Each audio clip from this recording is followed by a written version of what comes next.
use it. Okay, so here we are at Cambridge Leadership College. We're going to be going over paper 21 from 9609. This is the summer 2017 paper, and it's paper 2, the data response. So over to you, Alan. Good afternoon, and thank you. Right.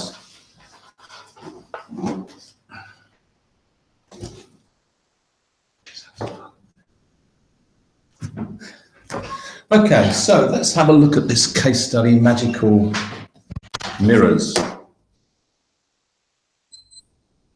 The most important thing when looking at these case studies is to identify the key information, try to draw out exactly what they're saying and the key points. So here we've got M&M manufacturing a range of mirrors using flow production. So a key point for me would be straight away flow production. It also states that it benefits from economies of scale. That's another key point to make in the first statement, and we need to understand that later on in the paper. Ben and Mary, the owners of M&M, changed the legal structure of the business 2 years ago from a partnership to a private limited company, and that's quite significant. Again, we'll come back to that, but that's another key point that should be noted. They are the only shareholders and have recently increased their investment in the company.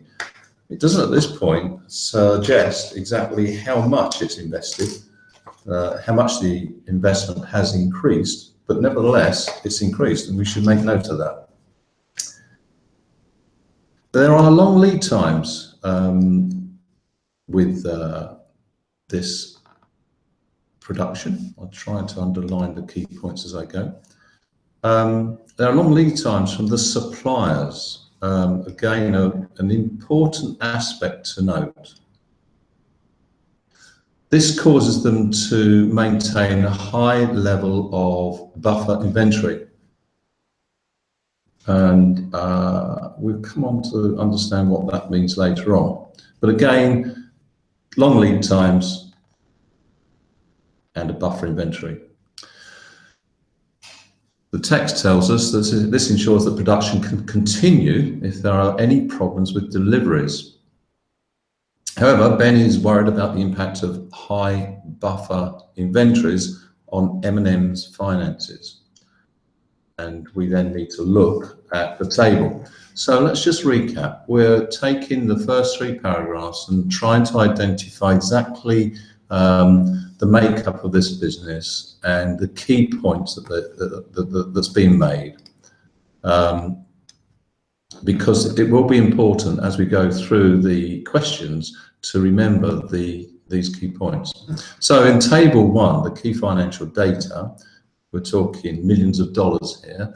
The inventory is 10 million, the trade payables is 5, trade receivables is 5, and the overdraft is 5.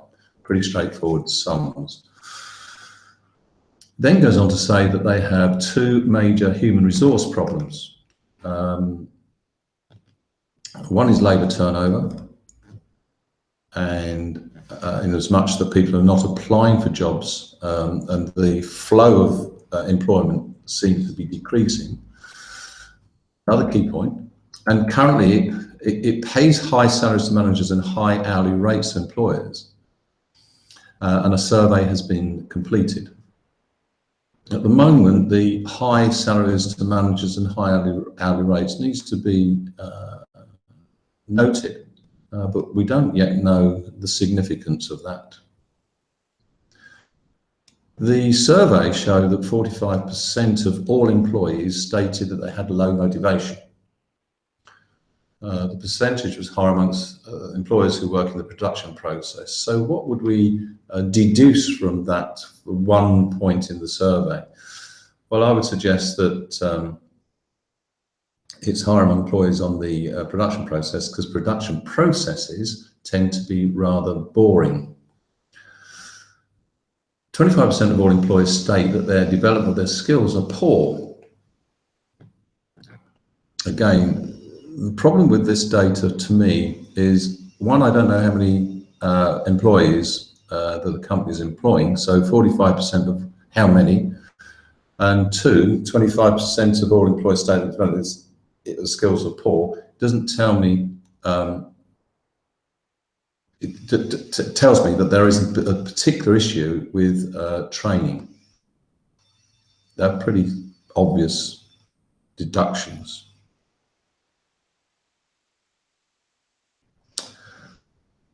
So that's quite a limited and sketchy picture of the company. So again, before we go to the questions, this is a mirror manufacturing company owned by two people. They've changed their legal structure from partnership to a private company. They use flow production to produce their products, and they benefit from economies of scale. They've got long lead times from their suppliers and therefore have a high buffer inventory. And they've got a couple of issues with their human resources. They've got high labour turnover, and they pay high rates. Let's go to questions. So the first question, define the term economies of scale. Well, economies of scale is really a simple one to understand. It normally relates to capacity. More work is completed at the same cost. So you don't necessarily need to employ any more people to increase capacity. By doing that, the unit cost of the product is reduced. So basically it's spreading and realizing higher levels of capacity for the same cost. It really is quite as simple as that. A2, briefly explain the term buffer inventory. Again, a pretty easy one to understand. They need to keep some stock in the event that the suppliers let them down. It's as simple as that. There's lots of reasons for holding a buffer stock though. If there are known shortages, quite rightly, you would perhaps stock up in readiness for a high level of demand. Therefore, you would probably keep a high level of stock that you would normally do so. None of you will remember this, but back in the late 70s and early 80s, there used to be a sugar shortage, which was rationed. So stores would stock up high levels of sugar, much more than they would normally stock, purely because they knew that there was a higher demand. Same thing applies to promotions. If a company is putting a product on promotion at a very good price, they know that the demand is going to be higher. They may well increase their stock holding for that period.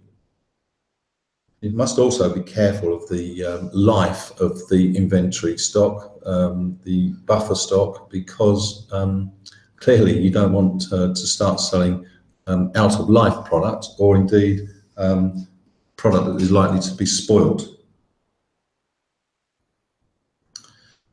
The downside, of course, is that it costs more money to hold more stock, but as long as it's over a controlled period of time, then it shouldn't necessarily create too much of a problem.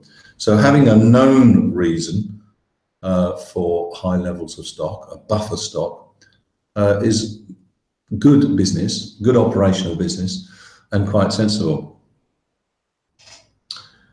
B1. Now calculate the acid test ratio. Well, you will know that the acid test ratio is the immediate and near cash available to cover immediate and near liabilities. So this one is again quite simple because we're talking about simple numbers. If we go back to the little graph at the top, so the inventory is 10, trade receivables is 5. That gives us 15 added together. We can then look at what we owe. We owe the trade 5, and we've got an overdraft of 5, which gives us a figure of 10. So 15, what we've got and what we owe from 10 leaves us 5, divided by what we owe means that we've got a 50% coverage. Really quite a simple, straightforward ratio on those figures. The ability of the company to use to cover its immediate and to use its immediate and near cash to cover its immediate and near liabilities is the acid test ratio. And of course, 1:1 is perfect ratio. Higher than that, then there would be some level of concern.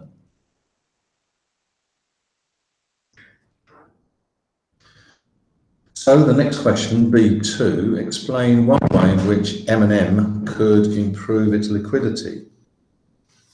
Liquidity, as we know, is cash. So there are several ways that they can do this with the limited information that we've got. Clearly, if they needed immediate cash, selling assets may not be, the timeline might not be good enough. If they needed to sell a property, for example, that could take several months. But selling assets, selling stock, for example, perhaps to another supplier, has been known, would be one way to improve their liquidity and bring some cash into the business. So selling assets, reducing their inventory, not holding quite so much stock. They've got £10 million worth of stock here. Excuse me. Even if they reduced it down by 2 million, that would give them 2 million cash within the business. They could also extend their period of time on payables. So when you owe money, go for a longer term to pay the money back. And conversely, reduce the time that your receivables have to pay back. So rather than 30 days end of month, perhaps reduce that to end of month. If you're extending your credit, you might want to go from 30 days to 60 days. I, in my previous life, has extended my suppliers' bills from 60 days to 90 days. And that brings in a huge amount of money and allows you to have a considerable amount of resource. So I didn't particularly like it, of course, but soon got used to it. So that's one way that liquidity could be improved.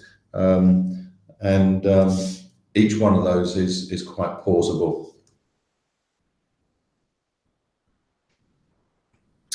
C, analyse one advantage and one disadvantage to Ben and Mary of changing M&M from a partnership to a private company.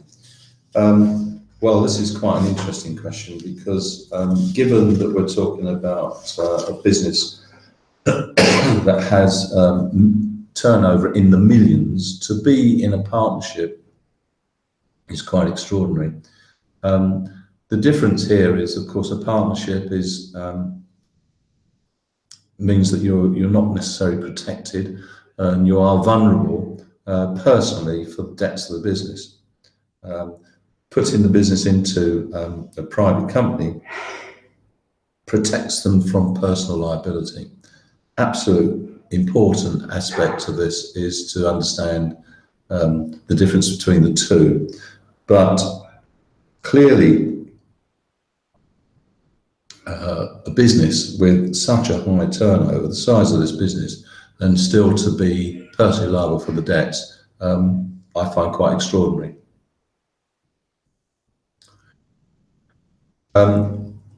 So advantages, well, that would be the biggest one as far as I'm concerned.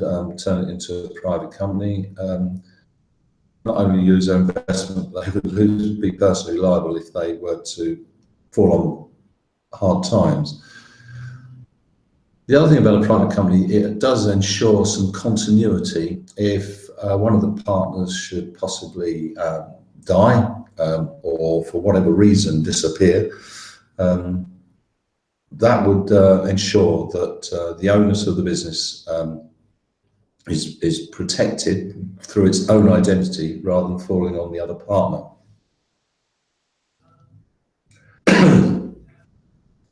Because the business has its own legal identity, being a private business, It also protects itself, protects individuals in case the company is sued. Excuse me. There are, of course, possible disadvantages. They are now likely to have shareholders and other involved people. They've been running this themselves, so they could possibly feel as if there's a loss of control. That, of course, depends on who the other shareholders are likely to be. The cost of conversion is, I don't think, a big issue. There will be a level of cost, and they would have to file company accounts, etc. But this is a very small cost in terms of the high level of turnover and business money going through the business. Their illiquidity, of course, isn't particularly good from the figures that we've got, which are very, very scant. And it may be that that's one reason that they have gone for changing the structure of the business. So moving on, let's look at the human resource problem and how they could possibly solve their human resource problems. Going back, remember, we've got a flow production. Flow production is basically producing the identical products on a production line, an assembly line. Quite boring, so somebody's sticking a widget on something constantly, 10 times a minute or whatever. But it can be very boring, but nevertheless, there is a constant flow of product going through the assembly line. We know that, and we know that that is a cause of discontent, creating low morale. We know that from the text, if you remember going back to the key points. For some reason, they're not having people applying for jobs. That's decreasing, yet they pay a high level of salaries and they pay high hourly rates to the other employers. I would suggest that more detail is required on that arena, because if it's a well-paid job and they're generally good employers, then why wouldn't people be applying to work for them? So perhaps the clue is in what I've just said. Is it because they're not good employers? Is there other reasons? Which moves us into the Maslow hierarchical needs and the Hertzberger two-factor emotional and practical satisfaction. So people need to feel valued, they need to feel worthy, self-satisfaction, enjoy their job, but they also need the materialistic, i.e. salary and holidays, etc., the benefits to go with that for them to be completely satisfied in their jobs.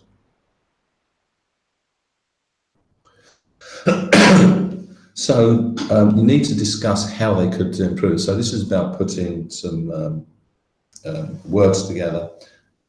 Clearly training development. 25% is a very high rate for employees to say that they're unhappy with their development of their skills, and that would be quickly and easily solved. Skilling somebody up to learn a new job is reasonably straightforward, and that is one thing that clearly needs to be done. Team working, particularly on a production line, is a difficult one to understand how that might happen.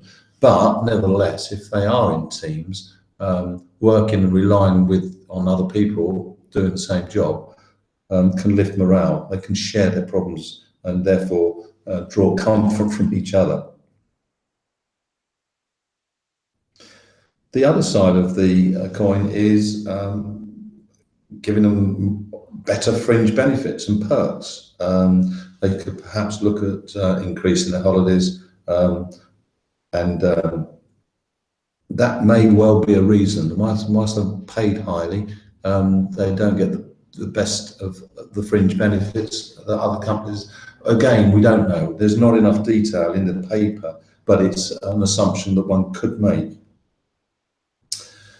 allowing people to get on with the job and not be too dictatorial in your style is perhaps another factor. Again, we don't know what sort of style of leadership and management they adopt, but again, one could make that assumption.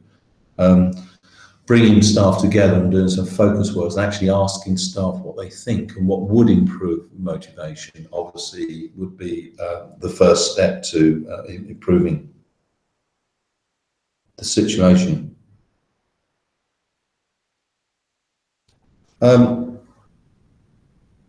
With the motivation element, bringing staff together and changing the way they're working, it must also be understood that an impact on introducing a change program will need some thought, and one thing it will need definitely is a very detailed, repetitive and explicit communications program.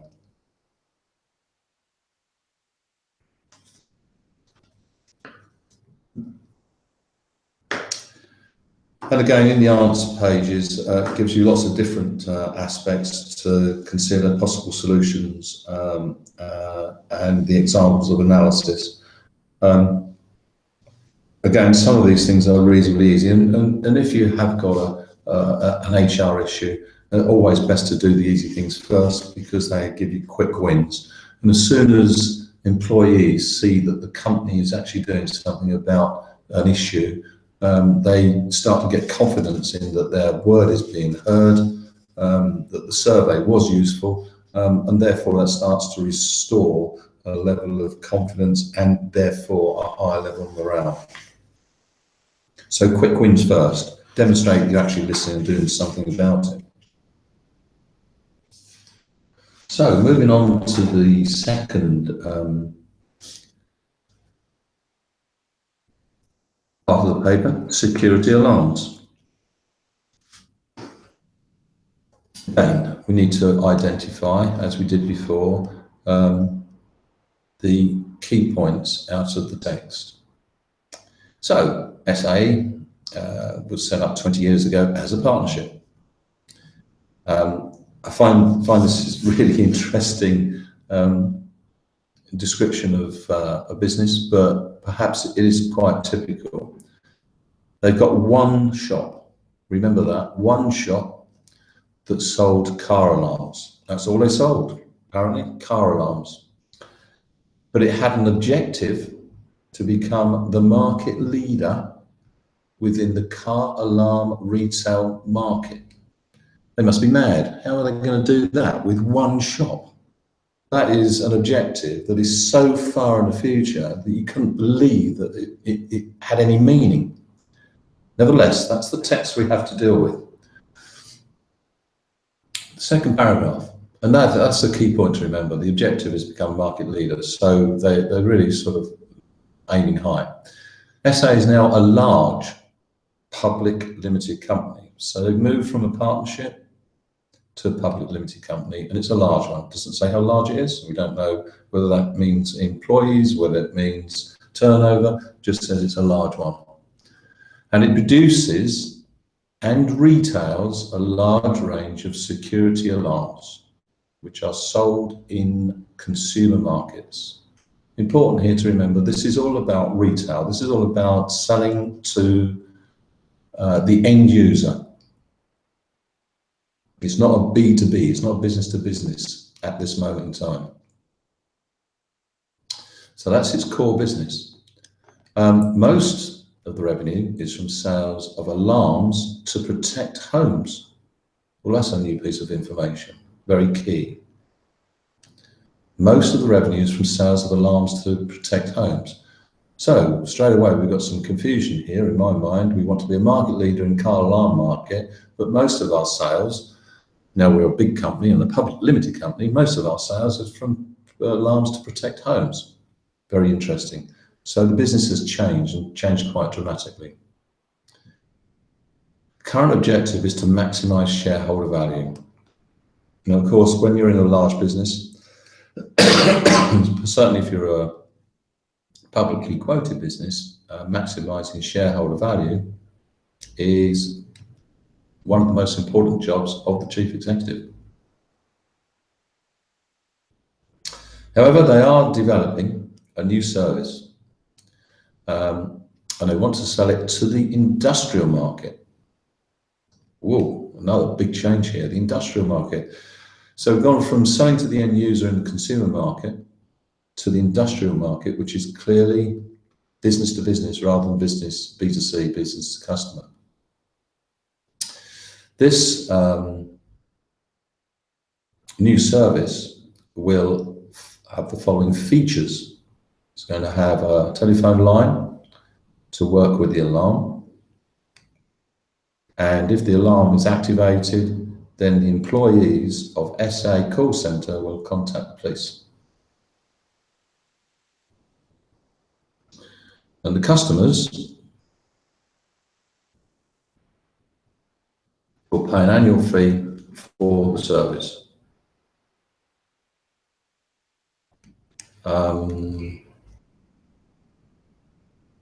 Fine, that's straightforward, although this business is clearly, just reading that text, pretty dynamic in its ambition. We've got a table here, break-even level of forecast, break-even level of customers for the first year, this new service.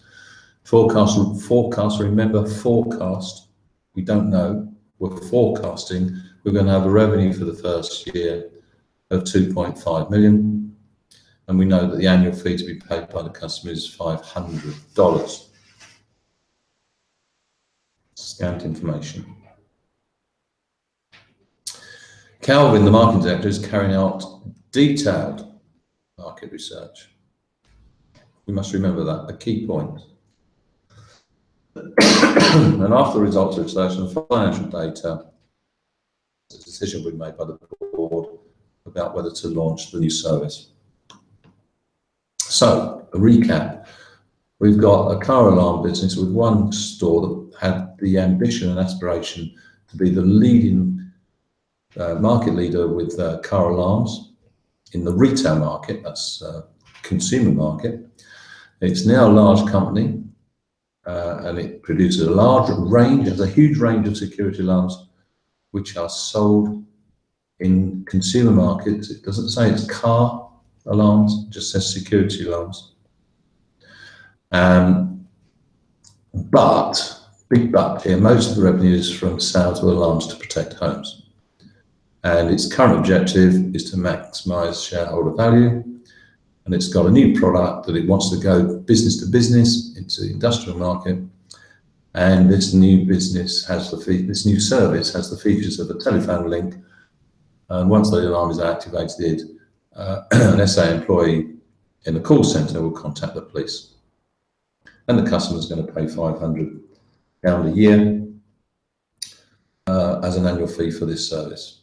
And Calvin, the marketing director, is planning to carry out detailed market research.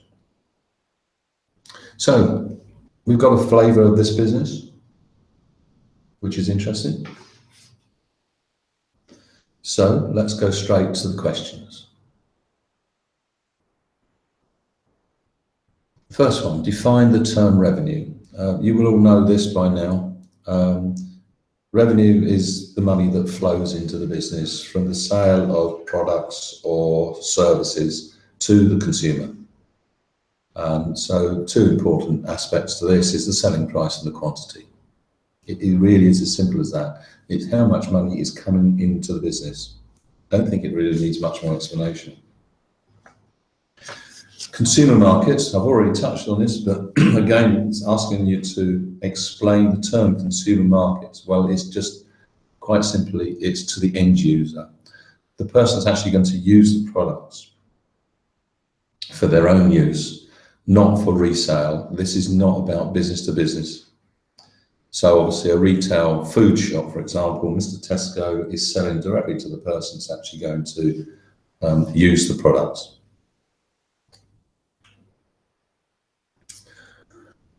B1, refer to the table, table 2, and calculate the forecast margin of safety for the new service. So forecast margin of safety. Well, what do we know? Well, we know what the break even is, we know what the forecast revenue is, and we know the annual fees. So we can work this out in terms of how safe is the forecast. So we take the sales, the expected sales is 2.5 million, and we know that customers are going to pay $500, so we divide 2.5 by 500, and that gives us 5,000. But we're expecting the break even to be 3,000, so 5,000 minus 3,000 gives us a margin of safety of 2,000 customers, 2,000 subscriptions, 2,000 people that are going to pay us £500 a year. If you put that into a percentage, we're saying it's 2,000 over 5,000, and that quite clearly is 40%. So there is a good safety margin built in. However, that's using a break-even analysis, and the next question is asking you to explain one limitation of using break-even analysis. First thing that springs to my mind is that it's actually based on estimates. It's not based on anything, no hard fact. It is somebody's opinion, their estimate. So that's a big one to consider when looking at break-even. Yeah, we made a lot of assumptions here. So we've assumed that the price is going to be right, and we assume that the price is going to be constant. We're assuming that the fixed costs are going to remain constant, and we're going to assume that the constant variable cost per unit is the same, and we're assuming that all the output is sold. There's a huge amount of assumptions being made in terms of the break-even figure. That's why using the break-even analysis before you've put a product out there is something just to be a little bit wary of. Should be done, of course it should be done. You need to have some indication. So we need to sell 3,000. We need to sell 3,000 of these for break-even going forward. That's fine, as long as everything else is on a level playing field.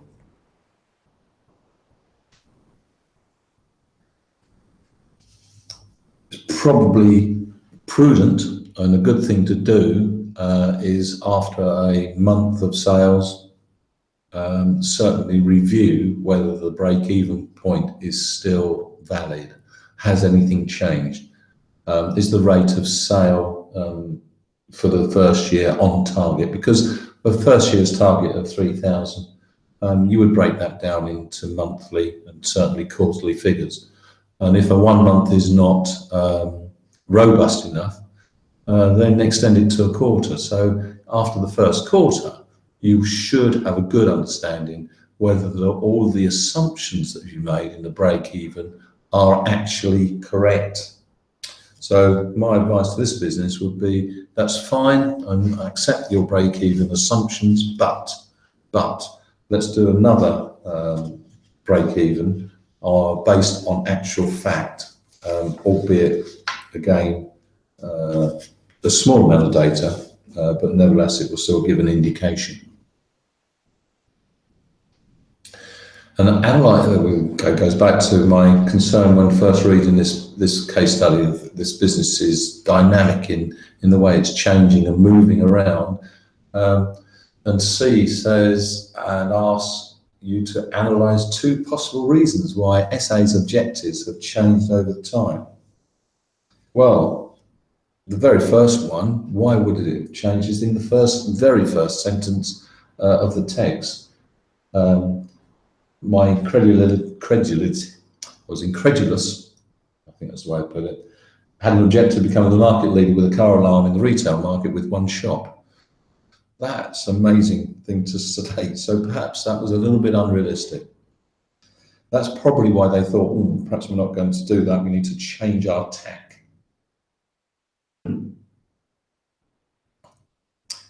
Again, it's all very well, it's a bit of a light and fluffy statement. We're going to be market leader. What does that actually mean? Where are we going to be the market leader? We're going to be market leader in Wales, Scotland, UK, Great Britain, in Hertfordshire, in Cambridgeshire.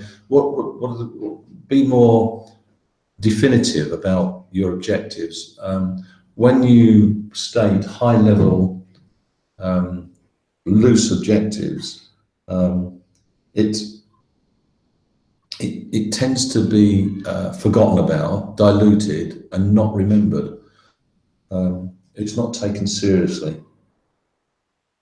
So important to put as much detail in your forward objectives as possible. Be specific as far as possible. Another reason it may have changed is, of course, it's changed its it's gone from a partnership to a public limited company. Public limited company have shares. It's being quoted on the stock exchange, so they will be demanding a return for their investment, and they will be looking at the share price and be wanting to know that they're going to make some money out of them, basically. So that may be another reason for them changing their strategy and moving into a different sector, because they're going from consumer market to the industrial market.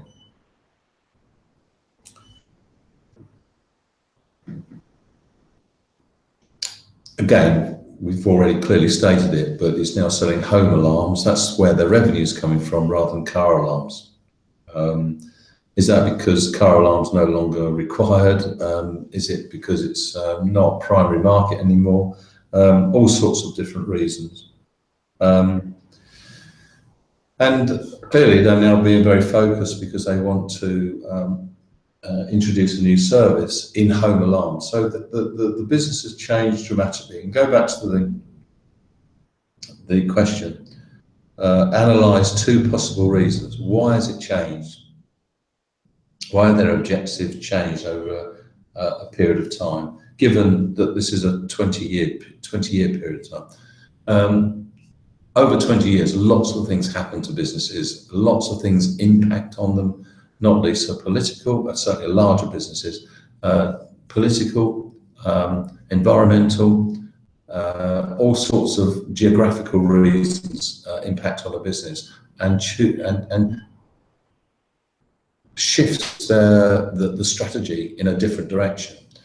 Businesses and certainly chief executives need to respond to the circumstances that their business is operating within, and respond positively and reduce the risk, always reduce the risk of their operation.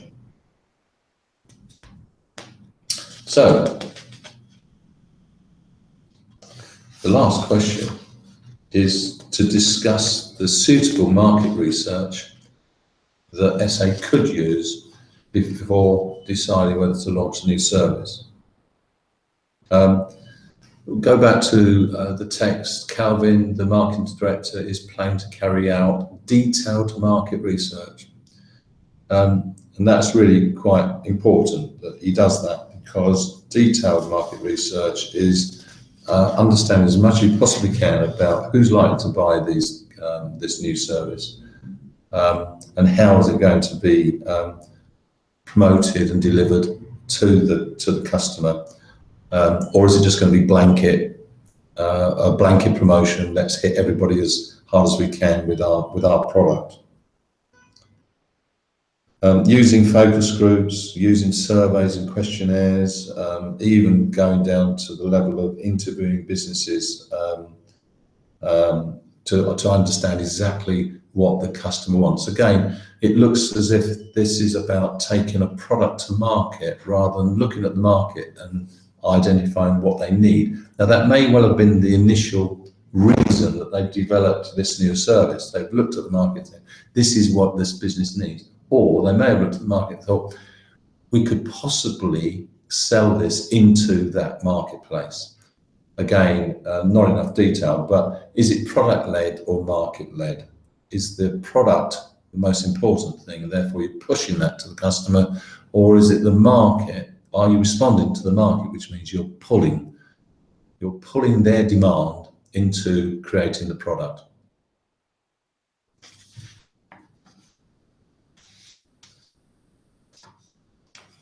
Well, that ends the overview of these two papers. Thank you very much. I hope that's helped, and that if there are any questions, that you'll please either email me through Slack, and I'll gladly respond and try to answer them for you. Thank you very much.